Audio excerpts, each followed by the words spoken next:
Hey everybody, decided to start my own mail time. I get little, parts in once in a while, and I just figured it'd be a good way to make an episode and update you on what I've got here. I have no idea what I've got in this box right here. I think I know what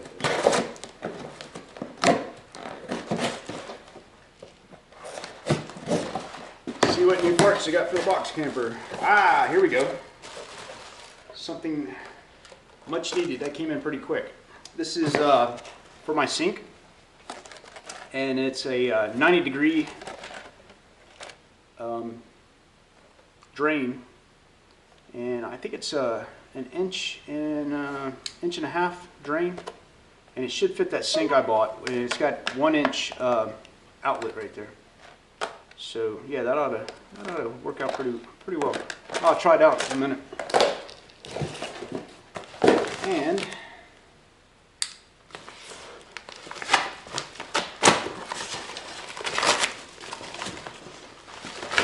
another thing for plumbing I've been waiting for to come in. Yeah, since I haven't got much done on the plumbing lately, I've been waiting on parts, and these are some of the parts I was waiting on. It's a thermostatic valve. It's really made for a house, but I figure it would work for the box camper. And it's a mixing valve, and what it does, it takes the it's made by Honeywell. It takes the hot water, like out of your hot water heater, which would be like, could be like 180 degrees, or like from the engine. Since I'm using a heat exchanger, it could be heated up to 190 to 210 degrees, somewhere in that range. Well, this little valve right here takes that hot water and combines it with the cold water, and will only let it reach a certain number of degrees. If you've got a, if you can see on the top right here, it shows it has a range from 70 degrees to 120 degrees. This is so you don't scald yourself. The hot water coming out of the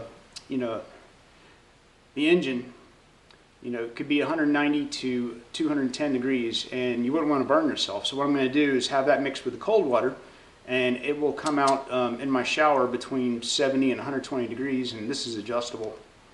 And I got this off eBay and got a pretty good deal on it. I don't know how you adjust it, but I'll figure it out. I think I paid 25 bucks for this altogether, and normally these are anywhere from like 70 to 100 bucks. So it doesn't have the fittings I need. Since I'm using PEX, these are CPVC, but you can find the adapters to make it work. So that's what I plan on doing. That's one of the reasons I got it so cheap. And this little joker right here, since it's such a specialty item, and 90 degrees, it's kind of hard to find. I looked for a while to find this, and this is the only one I could find with such a low profile, since I was going to tilt the sink up. But now I'm thinking about just mounting the sink so that's removable. Like when you take a shower, you just pull the sink out, and it's going to make it super easy. So you just unclip it and undo the drain. Anyway, that's the way I'm going to try to make it, and just pull it out while you're taking a shower and put it back in when you need it. Like most of the time, the sink will stay mounted on the wall, and only when you take a shower you'll be pulling it out. So that's why I'm hoping it's going to work. And the reason I'm doing that is because to adjust the shower, if hot and cold and everything, if I had the sink flip up and cover the mixing valve, you won't be able to adjust the temperature. I thought about that. Now thankfully I thought about it before I finally put it in place and everything. So anyway, that's the route I'm going to take right now, and I can always change it later. That's the great thing about building stuff yourself is if you don't like it, you can modify it, and keep modifying it until it works right for you. Okay, here's the big one. As you can see, I've already opened the box. Sorry guys, I couldn't wait. I was excited about this.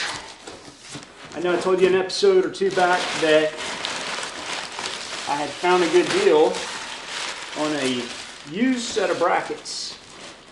This is a U-joint bracket kit, and it comes with all the parts to mount front spring hangers on a van for converting it to four-wheel drive. As you can see, it's got a little bit of surface rust on it. It's been, I guess, sitting in somebody's garage and everything. But they're all welded up. And this is where the spring mounts. This is where it goes. Your frame mount goes in this area right here. And you just drill some holes in it, put some bolts in there. It should have the bolts included and everything in here too. The guy was nice enough that sent it to me, individually packed everything and wrapped it up. It's even got the instructions with it.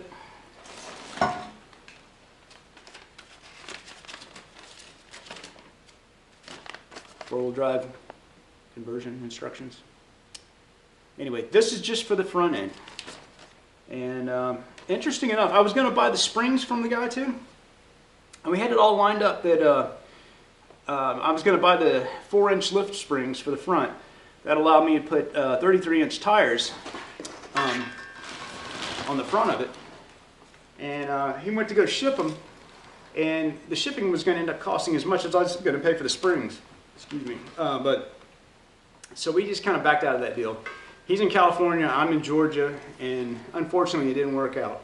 But from reading these instructions, it says, which I didn't know this before I bought it. It says this kit, you can use a leaf spring application from a 92 to 97 Ford F350. It says you will need a 2-inch lift spring in order to use 33-inch tire, 4-inch lift spring for 35. And it's recommended to have a push in the front spring for larger tire applications. That means where the pin mounts in the spring, it should be forward, probably like 2 inches or so. So I may follow that route. May go to U-Joint, buy my springs. I don't know. Shipping kills you on those springs. I think the shipping's like $250. Whether you buy them from U-Joint or buy them from an individual in California. It's just outrageous. Maybe I'll find a local supplier, find a good deal on them, because it seems like you can buy some aftermarket springs around here, and then maybe have already been shipped and they're in the state of Georgia. That's what I'm going to be looking for anyway. All right, well, that's my mail time. First mail time ever in 1 year. I may do some more, as things come in, but anyway, just let me know what you guys would like to see. This is I'm just playing around with this stuff, having a good time, and enjoy sharing it with you guys, and I hope you enjoy watching. You'll see if my drain fits. This is just a trial run test fit.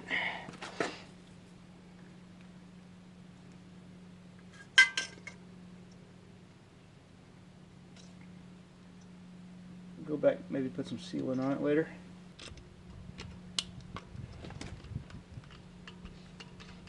Yeah, when building a camper, look towards marine products, man. You always find what you need. They got the coolest stuff. So that drain's going to fit pretty good. And it makes for a nice 90-degree. I'm going to put a hose off of this. Probably going to paint this white. Oh, that comes right off. Maybe not. Put a hose on this with a quick disconnect down at the bottom. And make this just like a temporary, not temporary mount, but make it so it just... cool. So that, anyway, I'm going to make it so that it's removable. I thought I'd already made a video of this, and something happened to my camera and it didn't come out, but this is what I recently picked up at the junkyard. And like I said, I'm going to collect parts for a 4-wheel drive. Got some dust on the camera. Anyway, as I find good deals, and this was a pretty good deal. It's not complete, it's missing the, calipers, and it's in kind of rough shape. Like the cover's damaged. I can weld this back right here. It's got some deep gashes in it, but it's not leaking any fluid or anything. I got it from Weaver Parts or something like that. They're not known for the best used parts, but they have some really good deals. And this is a Dana 60. That I picked up pretty cheap. It's a 2003, which is perfect for any van and perfect for the bracket kit that I've got, where I can have a leaf spring 4-wheel drive system up underneath the front end. Not saying I'm going to do it to the box camper, but I'm going to have the possibility open in case I decide to go that route one of these days. I really like it the way it is right now. Two-wheel drive, man, that thing drives awesome. It drives better than this F-250 does. And it's light. I'm going to go get a weight on it sometime, maybe next week or something like that. I'm really interested in seeing how much it weighs. I don't think it weighs that much, so. But I'm going to leave myself open to the possibilities as I collect parts and you know, find them cheap and everything. And this is a big part of it right here.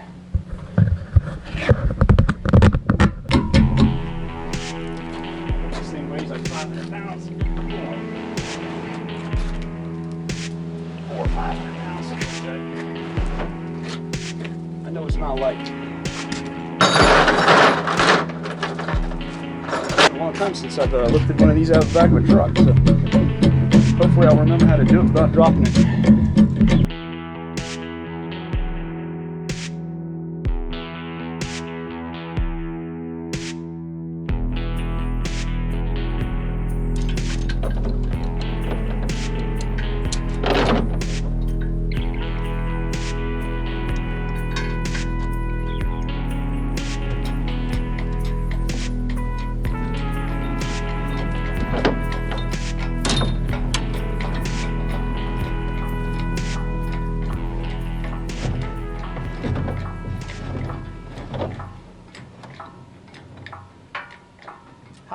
Got a balance first shot, not too bad.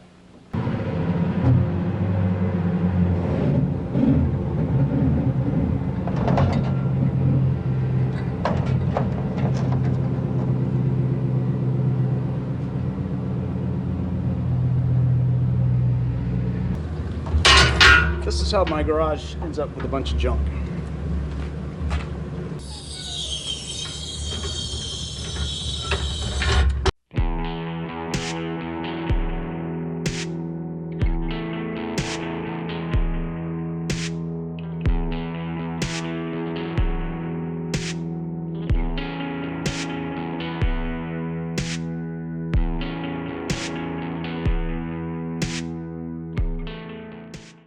Hey, thanks for watching my channel, and if you haven't subscribed already, please do for future updates. Remember, build it, don't buy it.